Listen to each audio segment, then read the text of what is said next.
తెలంగాణ మంత్రివర్గం ప్రక్షాళన జరగనుందా? అయితే ఎవరెవరి మంత్రి పదవులు పోనున్నాయి?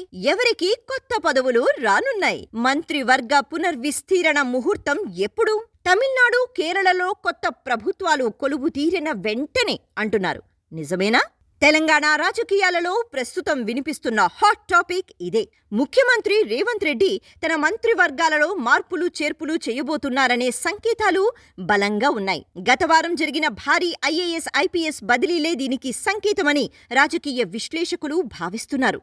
ప్రభుత్వం ఏర్పాటైనప్పటి నుంచి కొన్ని శాఖల పనితీరుపై అసంతృప్తి ఉండటం, అలాగే రాబోయే స్థానిక సంస్థల ఎన్నికలను దృష్టిలో ఉంచుకుని సామాజిక సమీకరణాలను సమతుల్యం చేయటం ఈ విస్తరణ ముఖ్య ఉద్దేశం. ప్రస్తుతం ఖాళీగా ఉన్న మంత్రి పదవులను భర్తీ చేయడంతో పాటు ప్రస్తుతం ఉన్న కొందరిని తప్పించే అవకాశం ఉంది. శాఖల పనితీరు మరియు ఆయా జిల్లాల్లో రాజకీయ పరిస్థితుల ఆధారంగా కొందరు మంత్రులపై మార్పు వేటుపడే అవకాశం ఉందని ప్రచారం జరుగుతోంది. అయితే ఇది అధికారికంగా ప్రకటించలేదు. కోమటిరెడ్డి సోదరుల్లో ఒకరికే మంత్రి పదవికి అవకాశమున్నట్లు తెలుస్తోంది. రాజగోపాల్ రెడ్డికి మంత్రి పదవి ఇస్తే వెంకటరెడ్డిని తప్పించవచ్చు. ఇక కొండా సురేఖ వంటి వారి పదవులకు గండమున్నట్లు తెలుస్తోంది. అయితే అదంత తేలిగ్గా సాధ్యమయ్యే పనేనా అన్న మాట కూడా వినిపిస్తోంది. ఓవరాల్గా చూస్తే గత 2 ఏళ్లలో ఆశించిన స్థాయిలో రిజల్ట్ చూపని 1 లేదా 2 మంత్రులను పార్టీ బాధ్యతలకు పరిమితం చేసే ఛాన్స్ ఉంది.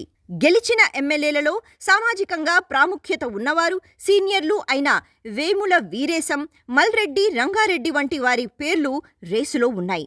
ప్రస్తుతం మంత్రివర్గంలో మహిళల ప్రాతినిధ్యం తక్కువగా ఉన్నందున మరొకరికి అవకాశం ఇచ్చే సూచనలు కనిపిస్తున్నాయి. తమిళనాడు, కేరళ ఎన్నికల ఫలితాలు వచ్చిన వెంటనే తెలంగాణలో ఈ ప్రక్రియ మొదలయ్యే అవకాశం ఉంది. ఫలితాల తరువాత ఢిల్లీ వెళ్లి హైకమాండ్ ఆమోదం పొందిన వెంటనే, అంటే మే 10 నుంచి 15 మధ్యలో ఈ విస్తరణ ఉండే అవకాశం ఉందని గాంధీ భవన్ వర్గాల్లో చర్చ జోరుగా జరుగుతోంది. మే 11 నుంచి రాష్ట్రంలో జనగణన ప్రక్రియ కూడా మొదలు కానుంది. అంతలోపే కొత్త టీం సిద్ధం కావాలని రేవంత్ రెడ్డి భావిస్తున్నట్లు తెలుస్తోంది. తెలంగాణలో ప్రక్షాళన ప్లస్ విస్తరణ 2 కలిపి జరగబోతున్నాయి. ఇది కేవలం పాతవారిని తీసేయడమే కాదు, ప్రభుత్వానికి కొత్త ఊపిరి పోసే ప్రక్రియగా కనిపిస్తోంది.